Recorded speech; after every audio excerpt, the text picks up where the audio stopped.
Hello lovelies, in this video we are going to look at how we write the formula for ionic compounds by balancing the charges on the ions. Now we will be looking at some compound ions in this video as well, but we just treat compound ions exactly the same as ions. Remember, compound ions are molecules that are covalently bonded together, but they have an overall charge, so we just treat them like any other ion, okay?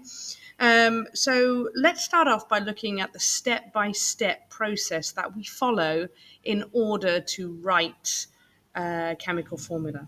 So the first thing that you have to look at is the formula of the ion. So for example, if we're writing the formula for sodium chloride here, then we are going to need to know that sodium has a +1 charge and calcium has a -1 charge. How do we know that? Well, we look at our periodic table and we see that sodium is in group 1, so therefore it's given 1 electron away, which gives it a +1 charge, and chlorine is in group 7, therefore it gains 1 extra electron and forms a -1 ion.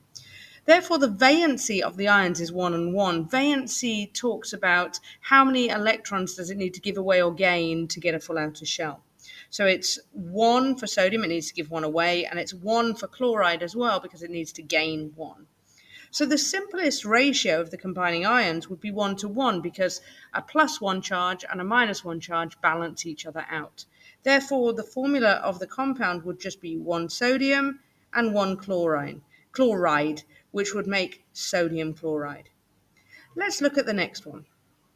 Magnesium oxide. Please ignore the 2 there, that just means that it's the second question. We've got a 2+ ion because magnesium is in group 2, and we've got a 2- ion because oxygen is in group 6.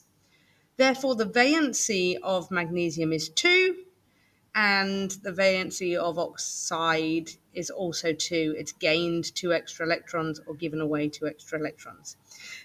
Therefore, just like if we're simplifying fractions in mathematics, then we can say, well, 2 to 2 is simplified to 1 to 1, which because 2 plus balances out a 2 minus and a 2 minus balance out a 2 plus.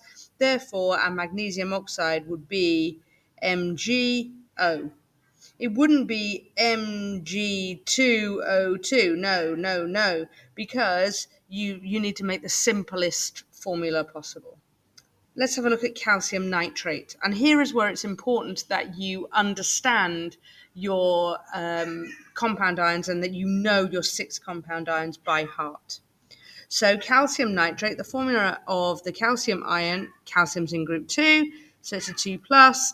Nitrate is NO3, so 3 oxygens for every nitrogen, and it has a 1- charge. The exam board will expect you to know those 6 compound ions. Therefore, the valency of calcium is 2, and the valency of nitrate is 1. And this is where it gets a little bit more difficult, but not too much, because if you've got 2 over here and you've got 1 over here, then you are going to need 2 of these to balance every one of those, because you've got NO3 1 minus, NO3 1 minus, together makes 2 minus overall. But you only need 1 calcium to make a 2+. And don't forget that this must equal this. The sum of the ions must be the same to balance each other out. So therefore, the formula of the compound here would be 1 calcium, but it would be 2 nitrates. Now, we could write that as NO3 2. But when we look at what that would say to us as a chemist, this would say we've got 1 calcium, 1 nitrogen, and 32 oxygens. That is not correct. That's not what that formula is all about. So to fix that, because it's a compound ion, what we need to do is put the NO3 into brackets and then put a 2 subscript next to it. So you've got 1 calcium and then 2 nitrates. And that would be the correct way to write the formula. Let's take the next one. Sodium sulphate. So in this case, we've got sodium, which is in group 1, so forms a +1 ion. We've got sulphate, which is SO4, and that has a 2 minus charge. So therefore, the valency is 1 and 2. To balance each other out, we need an Na plus and an Na plus to make +2 overall, which would balance out 1 SO4 2 minus to make a -2. See how they now balance each other out. So the formula would be 2 sodiums for every 1 sulfate. So even though we've got a compound ion here, we don't need to put it in brackets because we've only got one of them. And we don't need to put the sodium in brackets because it is by itself, it's just one lone thing. So we're not saying times everything in the brackets by 2, we're just saying we've got 2 sodiums. So if it appears on the periodic table, if it is a atom, then we just put the 2 next to it. Let's have a look at iron 2 phosphate. So we've got iron 2. Remember, if you see this Roman numerals, the Roman numerals will always be given to you if the element is a transition element, because transition elements, as we know, have variable oxidation states. And because they've got variable oxidation states, it's impossible to know what their oxidation state is unless we're told. So in this case, it's iron, which is a transition metal. So we're told that it's iron 2.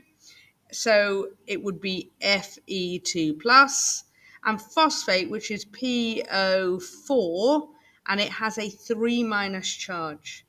So the valence of the ions are 2 and 3. Now for this, to balance this, we need to find the lowest common multiple. Well, 2 can't multiply up into 3. It's impossible. So we need to find the lowest common multiple of both 2 and 3. So the lowest common multiple of both 2 and 3 would be 6. So to get 2 times mystery number equals 6 and 3 times mystery number equals 6, we can say that that is 2 times 3 equals 6 and 3 times 2 equals 6. So we can have PO4 3 minus, PO4 3 minus. Together they make -6 overall. And we can have Fe2 plus, or 3 of them. Together that adds up to 6 plus. So the 6 plus and the 6 minus balance each other out, and that's the smallest common multiple that we can find. So therefore we need 3 ions to balance out 2 phosphates. And again, because it's a compound ion, phosphate is a compound ion, we would put it in brackets, and that means times everything in the brackets here by 2. Let's have a look at aluminium chloride, our last one for today. Aluminium is in group 3, so it's a 3 plus. Chloride is in group 7, so it's a 1 minus to get a full outer shell. So we've got a valency of 3 to 1. Therefore, our ratio here would be for every 1 aluminium, we need 3 chlorides. So it would be 1 aluminium and 3 chlorides. Hopefully that was helpful. Have a lovely day.